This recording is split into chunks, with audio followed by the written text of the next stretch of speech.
Hello साथीहरु, आज मैले कालो दाल भिजाएर राखेको थिएँ। अहिले अब त्यसलाई मिक्सरमा पिसेर अब यसको मैले दही बडा बनाउनको लागि यसको पकौडा बनाउँछु।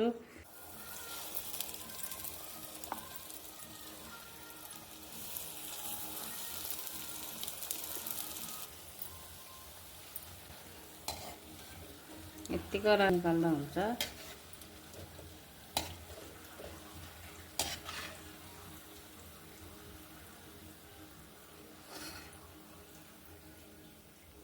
यतिको भएपछि अब निकालिदिँदा हुन्छ यसलाई।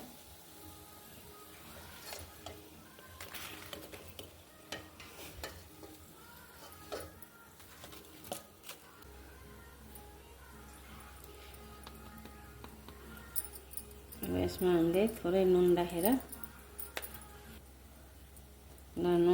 अब पानीमा मिक्स गरेर हामी यो बडालाई यसमा हाल्दिने।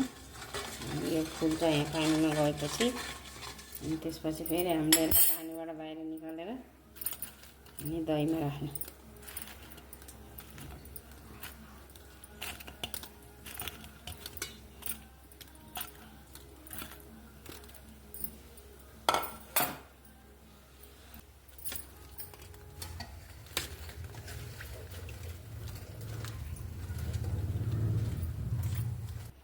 अब यसले पानी सोसेर भइसक्यो। अब यसलाई निकालेर हामी यहाँ राख्छौँ।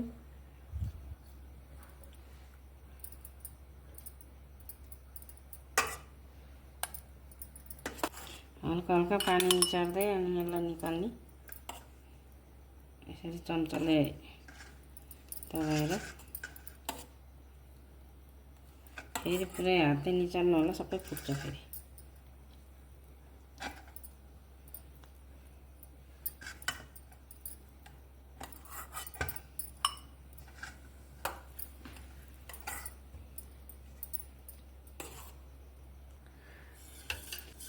दही हल्का फिट्नुपर्छ यसलाई, धेरै पर्दैन। अलि मेरो त राम्रोसित दही भएकै छैन, जमेको छैन।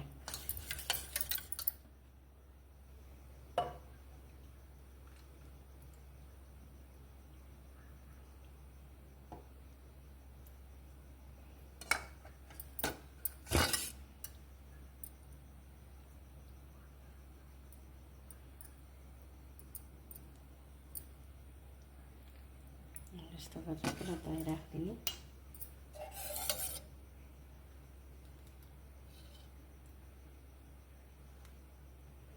अब यसरी राखेपछि यो अब अहिले खाँदा पनि मिल्छ। अब धेरै प्राय जस्तो मान्छेले अब यसलाई यस्तो पारेर ठिक्क पारेर राखेर अब भोलि पनि खान्छन् कसैले। भुनेको जिरा पाउडर,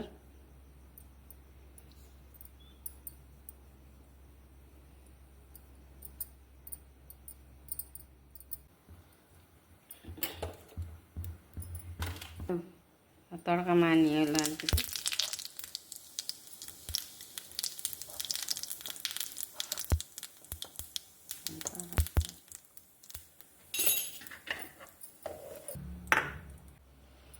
अब यसलाई तड्का मारिदिने हल्का। ल, रेडी भयो।